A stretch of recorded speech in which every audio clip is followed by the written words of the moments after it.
Are you trying to land your first clients but you're worried and stuck because you do not have a portfolio yet?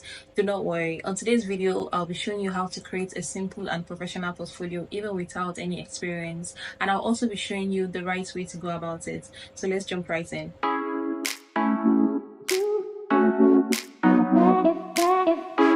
So hey guys, welcome back to my channel. Here I teach you how to level up your skills, how to make money online, and how to start strong even if you're just starting from scratch. Alright, so today's video is all about building your first portfolio in a way that sets you up for real success. Alright, so a portfolio is a simple page that showcases what you can do, the work that you've done in the past, the services that you offer, and a little bit about you. It's what your potential clients would see, it's what they will go through to know if they can actually work with you. So like I said earlier, you do not need to have an actual experience before you can create your first portfolio. All you need is a proof that you can actually do the work. Alright, so here's a simple trick. So let's say you're a social media manager. What you have to do is to create, for example, an Instagram page and then create a fictional brand. Assume you have a client and then build up that Instagram page, just the way you would do if you had a client, if you were managing that Instagram page for a client. Give it a name and then try to build it. Take screenshots of your success, the analytics and everything, the designs that you've created. Take screenshots of it and then add it to your portfolio. That way you can show your potential client that this is the work that you've done.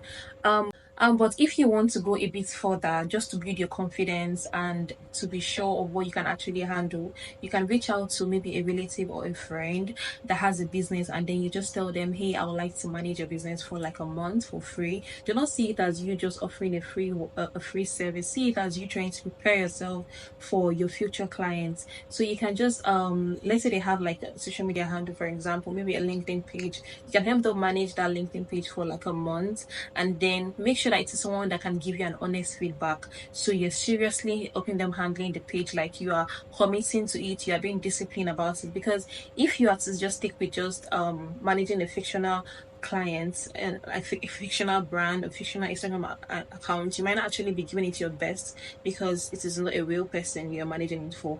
If you reach out to somebody and actually manage somebody's account for real, you're going to get the real feedback that you can use as a testimony on your portfolio, and you can actually see real results, an actual results from an actual brand and an actual person that you can actually add to your portfolio. And it's also going to build your confidence when you have an actual paying client. So this gives you like an edge over every other person that is just creating a fictional brand and then adding it to their portfolio. It will help you to see your strengths, where you lack and where you need to improve on. Please make sure that anything adding to your portfolio is what you can actually do. Do not lie about the skills or the tools that you've used. If at all you add any tool or any skill that you do not actually know, and at the time you're creating a portfolio, try your best to learn that skill, between the time you upload the portfolio to your social media handles or between the time you send it to your client. Before that time, try to learn these skills and actually like learn how to use these tools before you actually start with the client's work. So let's look at the tools you can actually use to build your portfolio. So you can use tools like Canva. Canva offers a lot of free templates and also paid ones as well. But you do not need to bother about the paid templates. For if you're just starting out, just stick with the simple free templates and just create a simple portfolio. You can also create a portfolio using Contra. A portfolio website using Contra, and also you can use Notion as well. But for a start, I'll advise you to stick with Canva. It's simple to use, and I also use it as well to create my own portfolio. So this is what my portfolio looks like. I created it using Canva. If you're just starting out, you do not need to overcomplicate your portfolio. Just keep it clean and simple. That's what works best. When you're making progress in your line of work, and then you are acquiring more skills and you are doing more projects, you can always add them to your portfolio, to make it look better. A very important information I'm going to pass on is when you're sharing your portfolio website link, make sure that you are sharing it as a link and not a PDF, because people do not want to be downloading heavy files on their phones or on their laptop. So share it as a link. Also, when you're sharing your link, make sure that they do not need to ask you for permission before they can access your link. Make sure that it is, the public can actually have access to your link. So that's something you need to really take note of when you are sharing your link. Make sure that when you share your link and they click on the link, they can see your about me section, the services that you offer, the project that you've done, your contact information, and all of that. And lastly, we are going to look at how to properly structure your portfolio. So when you create your portfolio, you have to put your about me, just a few lines about you, kind of clients that you help. Make sure you keep it warm and professional. Very simple. You don't need to overcomplicate it. No big grammar, no unnecessary big grammar, guys.